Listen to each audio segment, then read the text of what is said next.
இப்போ டிஎன்பிஎஸ்சியில வந்து questions frame பண்ற டிஃபிகல்ட்டி ஏற்கனவே சொன்னேன். ட்ரிபிள் எடுத்துக்கும். ஒரு யூனிட்டுக்கு 20 கொஸ்டின் இருக்குன்னு வச்சுங்களேன். 20 கொஸ்டின்ல வந்து 10 கொஸ்டின் ஈஸியா இருக்கும். அதாவது பாதி. ஒரு யூனிட்ல 20, நான் ஒரு எக்ஸாம்பிள் சொல்றேன். 20 கொஸ்டின்னா 10 கொஸ்டின் பாதி, அதுல கேட்கிற பாதி கொஸ்டின்ஸ் ஈஸியா இருக்கும். அதாவது பேசிக்கா நீங்க பார்த்து தியரியா இருக்கும். இல்ல ஒரு ஸ்டெப்ல ஒரு ஃபார்முலா யூஸ் பண்ணி, ஒரே ஒரு ஃபார்முலா அப்ளை பண்ணி கிடைக்கக்கூடிய ஒரு ஆன்சரா இருக்கும். அந்த மாதிரி ப்ராப்ளமா இருந்ததுன்னா, மீதி இருக்கிற இதுல வந்து ஒரு 5-6 கொஸ்டின் வந்து மீடியம் லெவல்ல இருக்கும். இது வந்து ஓரளவுக்கு அந்த சிலபஸ் படிச்சவங்க, ஓரளவுக்கு இன்டெப்தா பார்த்தவங்க கிளியர் பண்ணிடலாம். கடைசியா ஒரு 3 to 4 கொஸ்டின்ஸ் வந்து ஒரு டிஃபிகல்ட் லெவல்ல இருக்கும். டிஃபிகல்ட் லெவல்னு ஏன் சொல்றேன்னா, அவங்க வந்து எந்த கார்னர்ல இருந்து எடுத்திருப்பாங்க, ஒரு சாப்டர்ல இருந்து எங்க இருந்து கேட்டிருப்பாங்கன்னு சொல்ல முடியாத அளவுல இருக்கும். அது கொஞ்சம் சால்வ் பண்றதுக்கு டைம் எடுத்துக்கிற கொஸ்டின்ஸா இருக்கும். டிஃபிகல்ட் லெவல் கொஸ்டின்ஸ்னா அது வந்து சில நேரத்தில் அவுட் ஆஃப் சிலபஸா இருக்கலாம், இல்லாட்டி வந்து சால்வ் பண்றதுக்கு நிறைய நேரம் எடுத்துக்கு டைம் கன்சியூமிங் கொஸ்டின்ஸா இருக்கலாம். இந்த மாதிரி கொஸ்டின்ஸ் வந்து ஒரு 3-4 இருக்கும் ஒரு யூனிட்டுக்கு ஆன் ஆவரேஜ். ஸோ இந்த 10 யூனிட் எலக்ட்ரிக்கல்ல 10 யூனிட்டுக்கு பாத்தீங்கன்னா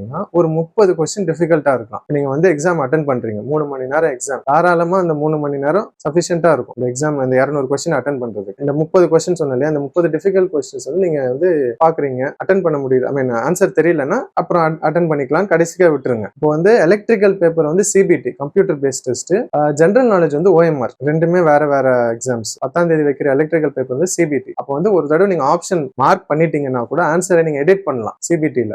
திருப்பி வந்து கரெக்டான ஆன்சர் ஞாபகம் வந்துருச்சு அப்படின்னா நீங்க திருப்பி போய் அதை ஆப்ஷன் ஆல்டர் பண்ணலாம். ஆனா ஓஎம்ஆர்ல வந்து உங்களால அப்படி செய்ய முடியாது. ஒரு தடவை ஷேட் பண்ணிட்டீங்கன்னா அதை ஷேட் பண்ணதுதான். நீங்க திருப்பி அடிச்சுட்டு ஆன்சரை மாத்தினா கூட அந்த கொஸ்டின் இன்வாலிட், அது வந்து கரெக்ஷனுக்கு எடுத்துக்க மாட்டாங்க. ஸோ சிபிடில இப்போ எலக்ட்ரிக்கல் பேப்பருக்கு சொல்றேன், நீங்க அட்டன் பண்ணிட்டே வரீங்க, ஒரு கொஸ்டினா பார்த்து வரீங்க, தெரியாத கொஸ்டினா விட்டுருங்க. கடைசியில ஒரு 15 to 20 மினிட்ஸ், லாஸ்ட்ல ஒரு 15 மினிட்ஸ் வச்சுங்க, 15 நிமிஷம் இருக்கு, நீங்க ஒரு 170 கொஸ்டின் அட்டன் பண்ணிட்டீங்க, 30 கொஸ்டினுக்கு ஆன்சர் தெரியல அப்படின்னா டிஎன்பிஎஸ்சில நமக்கு நெகட்டிவ் மார்க்ஸ் கிடையாது.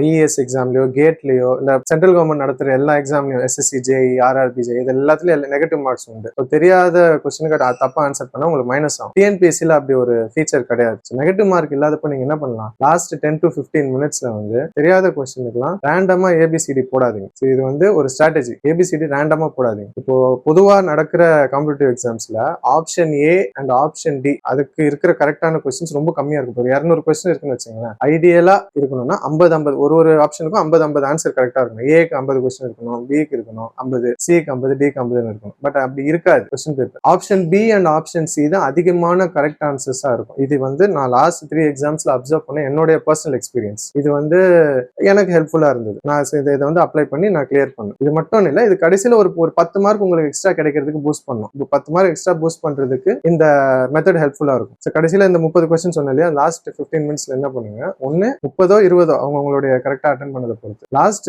15 மினிட்ஸ்ல ஒன்னு எல்லா கொஸ்டினுக்கும் ஆப்ஷன் பி போட்டுருங்க. தெரியாது, எனக்கு சுத்தமா தெரியல, இதுக்கு ஆன்சர் ஐ மீன் இது என்ன கான்செப்ட் எனக்கு புரியல, இல்ல ஃபார்முலா சுத்தமா தெரியலன்னா எல்லாத்துக்கும் ஆப்ஷன் பி போடுங்க, இல்ல எல்லாத்துக்கும் ஆப்ஷன் சி போடுங்க. என்ன நடக்கும்னா அந்த 30 கொஸ்டின்ல இருந்து ஒரு 10வது கரெக்டா இருக்கும், 10ல இருந்து 12வது கரெக்டா இருக்கும். ஸோ நீங்க படிக்காத கான்செப்ட்ல இருந்து, தெரியாத ஒரு கொஸ்டின்ல இருந்து நீங்க கெயின் பண்ணலாம். நீங்க ரேண்டமா ஏபிசிடி எல்லாத்துக்கும் சில பேர் வந்து சூஸ் பண்ணி போடுவாங்க, இதுக்கு ஏ இருக்கலாம், இதுக்கு பி போடுவாங்க, மாத்தி மாத்தி போடுவாங்க. அதுல வந்து பாத்தீங்கன்னா உங்களுக்கு ப்ராபபிலிட்டி படி இந்த அளவுக்கு 10 to 12 கொஸ்டின்ஸ் கரெக்டா ஆகிறதுக்கான வாய்ப்பு ரொம்ப கம்மி. ஏன்னா நீங்க ரேண்டமா போடும்போது ஒரு கொஸ்டினுக்கு மாத்தி மாத்தி ஆன்சர் பண்ணுவோம், இப்போ வேற ஆன்சரா இருக்கும். இன்னும் யூனிஃபார்மா பின்னு போட்டுருங்க, யூனிஃபார்மா சின்னு போட்டுருங்க. இது போட்டுட்டா வந்து உங்களுக்கு சுத்தமா தெரியாத கான்செப்ட்ல இருந்து கூட நீங்க ஒரு எக்ஸ்ட்ரா ஒரு 10-15 மார்க்ஸ் கெயின் பண்ணலாம். இது வந்து ஃபைனலா இந்த எக்ஸாம் முடிக்கிற சமயத்துல உங்களுக்கு தெரியாத கொஸ்டினுக்கு நீங்க யூஸ் பண்ண வேண்டிய ஸ்ட்ராட்டஜி. இல்ல எனக்கு 2 ஆப்ஷனுக்கு இடையில கன்ஃபியூஷனா இருக்கு, ஏஆ இருக்குமா பிஆ இருக்கும், உங்களுக்கு பாதி தெரியுது, ஒரு ஹாஃப் ஆன்சர் தெரியுது, கடைசியில எனக்கு டவுட்டா இருக்குன்னா அப்ப நீங்க கெஸ் பண்ணி போடலாம். அந்த இடத்துல நீங்க இந்த ஸ்ட்ராட்டஜி ஃபாலோ பண்ணணும் அவசியம் இல்லை. ஸோ இது ஒரு ஸ்ட்ராட்டஜி நீங்க ஃபாலோ பண்ணலாம். அடுத்து நான் ஏற்கனவே சொன்ன மாதிரி கொஸ்டின் பேப்பர் டிஃபிகல்ட்டி வந்து 10 கொஸ்டின் ஈஸியா இருக்கும், 5-6 கொஸ்டின் மீடியமா இருக்கும், 4 கொஸ்டின் டிஃபிகல்ட்டா இருக்கும். அதனால வந்து சிலபஸ் கவர் பண்ணும்போது ஒரு யூனிட்டை கம்ப்ளீட்டா விட்டுருவாங்க. இப்போ எனக்கு எலக்ட்ரானிக்ஸ் கஷ்டமா இருக்குன்னு வச்சுக்கோங்களேன், இப்போ நான் சொன்ன மாதிரி யூனிட்ஸ் 7, 8, 9 வந்து மோஸ்ட்லி எலக்ட்ரானிக்ஸா இருக்கும். Analogue and digital electronics, power electronics and microprocessors and communication. இந்த 3 யூனிட்ல இருந்து 40 கொஸ்டின் தான் கேட்கறாங்க. அதுக்குன்னு இந்த 3 யூனிட்டும் நான் அவாய்ட் பண்ண சொல்லல. ஏன் அப்படின்னா ஒவ்வொரு யூனிட்ல இருந்து நான் சொன்ன மாதிரி ஒரு பாதி கொஸ்டின் 50% ஆஃப் கொஸ்டின் ஈஸியா இருக்கும். உங்களுக்கு பிடிக்காத யூனிட், இது எனக்கு ரொம்ப கஷ்டமா இருக்கும், இந்த டாபிக் எனக்கு ரொம்ப ஸ்ட்ரெஸ்ஃபுல்லா இருக்கும், எனக்கு பிடிக்காது, படிக்கிறது கஷ்டமா இருக்கும் அப்படின்னா கூட அதை ஓரளவுக்கு பேசிக்காவது கோத்ரூ பண்ணுங்க. அந்த பேசிக்ஸை கோத்ரூ பண்ணா ஈஸி கொஸ்டின்ஸ்லாம் அட்டன் பண்ணிடலாம். அந்த யூனிட்ல இருந்தே கேட்கிற டிஃபிகல்ட்டான கொஸ்டின்ஸ் அட்டன் பண்ண முடியாட்டியும் ஈஸியான கொஸ்டின்ஸ் அட்டன் பண்ணிடலாம். அப்புறம் நீங்க எக்ஸாம் அது மொத்தமா அவாய்ட் பண்ணிட்டு வந்தீங்கன்னா அது ஒரு ஸ்ட்ரெயிட் ஃபார்வர்டான கொஸ்டினா இருக்கும். அது வந்து நீங்க மிஸ் பண்ணிட்டு வந்துடக்கூடாது, அந்த ஒரு ரிக்ரெட் இருக்கக்கூடாது. இருக்கக்கூடாது. நான் என்னால முடிஞ்ச 100% கொடுத்துட்டு தான் நான் வந்து எக்ஸாம் சென்டர்ல இருந்து வெளியே வந்தேன் அப்படிங்கிற ஃபீலிங்கோட வரணும். அதாவது உங்களுடைய கெப்பாசிட்டியை நீங்க வந்து ஃபுல்லா யூட்டிலைஸ் பண்ணிக்கிட்டீங்க அப்படிங்கிற ஒரு ஃபீலிங்கோட வரணும். இதை படிச்சிருக்கலாமே, இந்த யூனிட் வந்து லாஸ்ட்ல எனக்கு டைம் இருந்ததே, நான் அதை மிஸ் பண்ணிட்டேன் அப்படின்னு ஃபீல் பண்ணக்கூடாது. ஸோ இந்த 2 ஸ்ட்ராட்டஜி வந்து ஃபைனலா யூஸ் பண்ணிக்கோங்க. அண்ட் எலக்ட்ரிக்கல் பேப்பர்ல 200 கொஸ்டின்ஸ் 300 மார்க்ஸ், ஜெனரல் ஸ்டடீஸ்ல 100 கொஸ்டின்ஸ் 150 மார்க்ஸ். இந்த 450க்கு 300 பிளஸ் மார்க்ஸ் வாங்குறதுக்கு எய்ம் பண்ணுங்க. கண்டிப்பா இப்போ நான் சொன்ன ஸ்ட்ராட்டஜிலாம் உங்களுக்கு யூஸ்ஃபுல்லா இருந்திருக்கும் நம்புறேன். இந்த ஸ்ட்ராட்டஜிஸ்லாம் நீங்க ப்ராப்பரா ஃபாலோ பண்ணீங்கன்னா கண்டிப்பா 300 பிளஸ் வாங்குறதுக்கு இது உங்களுக்கு கண்டிப்பா ரொம்ப ஹெல்ப்ஃபுல்லா இருக்கும். இப்போ தமிழ் தகுதி தேர்வு பத்தி பார்ப்போம். இப்போ நிறைய பேருக்கு வந்து ரீசெண்டா நடந்த குரூப் 4 எக்ஸாம்ஸுக்கு அப்புறம் ஒரு ஃபியர் வந்துருச்சு. தமிழ் வந்து ரொம்ப கஷ்டமா கேட்டுட்டாங்க, டிகிரி SSLC ஸ்டாண்டர்டுன்னு சொல்லிட்டு டிகிரி ஸ்டாண்டர்டை விட ரொம்ப கஷ்டமா கேட்டிருக்காங்க, தமிழ் வந்து நம்ம தமிழ்நாடு ஸ்டூடெண்ட்ஸே பாஸ் பண்ண முடியாத அளவுக்கு கேட்டிருக்காங்க அப்படின்னு. சரி, ஒரு விஷயம் நீங்க புரிஞ்சுக்கணும். குரூப் 4க்கு கேட்கிற தமிழ் ஸ்டாண்டர்ட் வேற, கம்பைன் டெக்னிக்கல் சர்வீசஸ்க்கு கேட்கிற தமிழுடைய ஸ்டாண்டர்ட் வேற.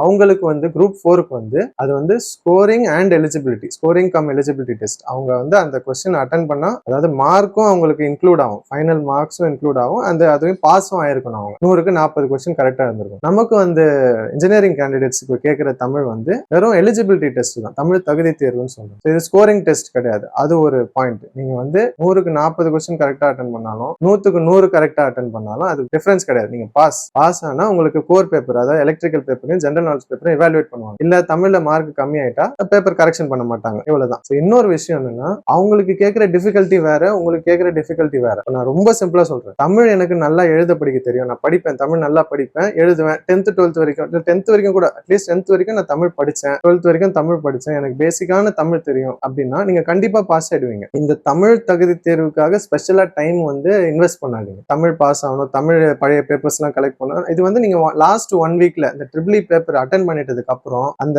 10ஆம் தேதிக்கும் 17ஆம் தேதிக்கும் இடையில இருக்கிற அந்த 6 நாள்ல இந்த தமிழ் பழைய பேப்பர் ஏதாவது எடுத்து பாருங்க. நீங்களே வந்து மார்க் டெஸ்ட் மாதிரி உங்களுக்கே வச்சுக்கோங்க. 100 கொஸ்டின்ஸ்ல நான் என்னுடைய கணிப்பு என்னன்னா, 10th வரைக்கும் நான் தமிழ் படிச்சிருக்கேன், எனக்கு தமிழ் எழுத படிக்க தெரியும் அப்படின்னா நீங்க 100க்கு மினிமம் 60 கொஸ்டின்ஸ் கண்டிப்பா அட்டன் பண்ணிருங்க, கரெக்டா அட்டன் பண்ணிருவீங்க. சோ அப்படி இருக்கும்போது தமிழுக்காக நான் தனியா 1 மணி நேரமோ ஒரு நாளைக்கு 1 ஹவரோ 1/2 ஹவரோ படிக்கிறது வந்து, அந்த டைம் நீங்க ஜெனரல் நாலேஜுக்கோ இல்ல எலக்ட்ரிக்கல் எங்க வீக்கா இருக்கீங்க, ஜெனரல் நாலேஜ்ல வீக்கா இருக்கீங்களா, இல்ல எந்த ஏரியாஸ்ல நான் ஸ்கோர் பண்ணலாம் அப்படிங்கிற அதுல கான்சென்ட்ரேட் பண்ணலாம். ஸோ தமிழ் நினைச்சு பெருசா ஃபீல் பண்ணிக்க வேண்டாம். குரூப் 4 தமிழ் வேற. குரூப் 4 தமிழ் வந்து உங்களுக்கு ரொம்ப ஆழமா இருக்கும். இலக்கணம், செய்யுள், உரைநடை, அவங்களாம் அதில் டீப்பா படிப்பாங்க. ஏன்னா அவங்களுக்கு அது ஸ்கோரிங் டெஸ்ட், நிறைய ஏரியாஸ் இருக்கு அவங்களுக்கு அதுல கேள்வி கேட்கறது.